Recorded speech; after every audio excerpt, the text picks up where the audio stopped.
Então, sua vida estagnou? Faz o seguinte, dá seu joinha, compartilha, se inscreve se não se inscreveu. A pergunta é, sua vida estagnou? Sua vida parou? Ficou no mesmo lugar como essas pedras aqui? Então, eu quero caminhar com você em Êxodo, capítulo 14, versículo 23, 25. Os egípcios estavam perseguindo os israelitas e os perseguiu até o meio do mar. O Mar Vermelho se abriu, você já sabe dessa história, e eles começam a perseguir o povo de Israel e eles estavam com vários carros, cavalos e o povo a pé, sem nenhum armamento, sem nenhuma carroça, sem cavalo, sem espadas, enfim. Do alto da coluna de fogo, o Senhor viu e os pôs em confusão. Presta atenção, os israelitas estavam caminhando quase que parados, porque eles tinham velhos, eles tinham crianças, eles tinham animais nessa caminhada, enquanto os egípcios eram um exército muito bem preparado, vindo com carros e com seus cavalos e seus cavaleiros.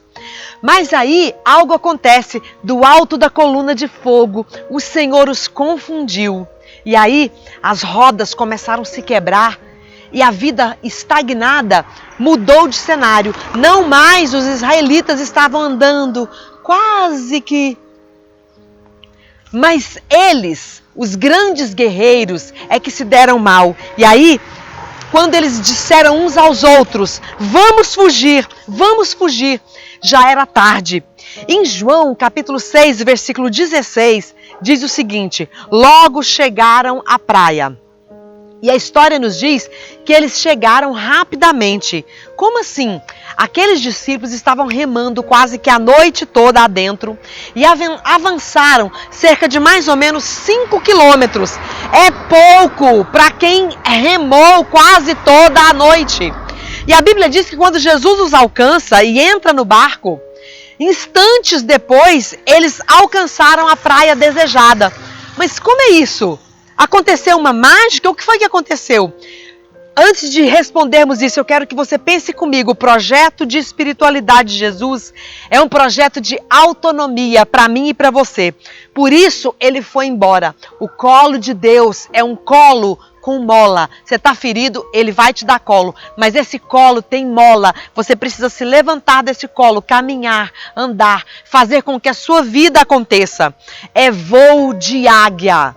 Em nenhum momento na palavra Deus nos chamou de filhos galinhas, filhos, vocês são meus pintinhos. Ele chamou Jerusalém, ele comparou Jerusalém como uma galinha que ele estava tentando ajuntar os pintinhos, como uma galinha junta os pintos seus.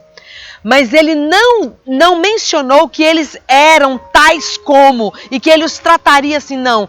Eu e você fomos chamados a sermos filhos de águia. Esse Deus é um Deus que projetou para mim e para você autonomia. Então, esse logo que está lá em João, escrito em João 6, versículo 16, logo chegaram ao outro lado. Deus estava, o próprio Jesus, estava fazendo com que eles, naquele momento de solitude, sem a presença de Jesus, ganhassem autonomia, ganhassem crescimento, que eles podiam crescer com isso. É diferente solitude de solidão. Solidão é a ausência de um ombro, de uma mão que te aconchegue. É diferente, muito diferente de solitude. Solitude é um espaço para reflexão. Volto a dizer, em João, quando Jesus se achega ao barco, entra no barco, e o texto diz que ele logo chega do outro lado, esse logo não é porque aconteceu uma mágica, é porque a presença de Jesus faz com que o lugar e a estação e o que está acontecendo e a caminhada e a jornada seja tão agradável, que eles nem viram o tempo passar. Já passou pela experiência de perceber que a sua vida não anda? Jesus deixou seus discípulos sozinhos. Se não fizermos isso com os nossos filhos, eles serão aleijados emocionalmente. Quando você percebe que seu filho já tem condições de ir até a esquina, comprar algo, faça isso, deixe que ele vá sozinho. teu filho já tem 11, 12 anos, faça com que ele pegue um ônibus e vá num lugar próximo resolver alguma coisa. Dê para ele uma tarefa simples, porque isso vai começar a fazer com que ele cresça, com que ele tenha autonomia. Deus é esse pai que dá autonomia aos seus filhos. Jesus se ausentou, inclusive voltando para o trono dele. Por quê? Para que gerasse em nós crescimento. Ele vai permitir, ainda que você pense que ele te deixou, que ele te abandonou. Não, ele não te abandonou. Por isso, às vezes, a gente pensa que a vida não sai do lugar. É porque Deus está nos dando essa autonomia, esse espaço de crescimento. E esse espaço de crescimento, ele inclui um tempo de reflexão. Estar parado, como estamos agora nessa quarentena, isso é bom, é necessário também. Porque senão é impossível fazermos reflexão. É impossível você fazer uma comparação. Será que eu estou realmente no rumo certo, no caminho certo? Será que enquanto pai, enquanto mãe, eu estou levando a minha família para um lugar em Deus, um lugar seguro? Será que eu estou de fato apontando Jesus e apontando o Evangelho na minha caminhada com as minhas atitudes? Então, eu quero convidar você para aproveitar esse espaço de reflexão, esse espaço de autonomia, de crescimento, de solitude. Existem noites na nossa alma. O sol pode estar, às vezes, brilhando lá fora e escuridão acontecendo aqui dentro de mim e de você. Eles estavam em solidão? Não. Era só um espaço para autonomia e isso não significa abandono. O afastar de um pai para dar autonomia é espaço para desenvolvimento. Por que é que Deus mandou que Josué levasse o povo por 7 dias para rodear as muralhas durante 7 dias? Era um muro extenso, eram vários quilômetros, era um muro alto, largo, extenso, vários quilômetros.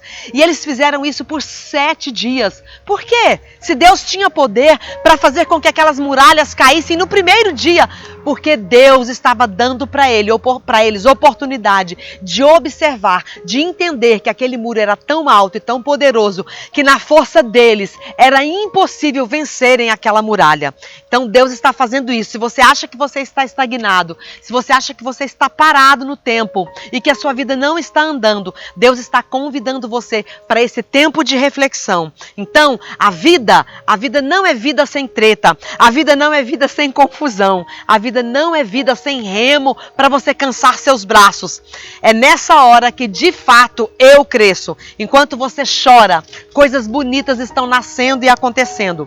Então, peraí, foi Jesus quem mandou a gente entrar no barco? Foi. Foi Jesus quem mandou também os discípulos lá em João, no capítulo que nós mencionamos, foi Jesus quem mandou que eles entrassem no barco.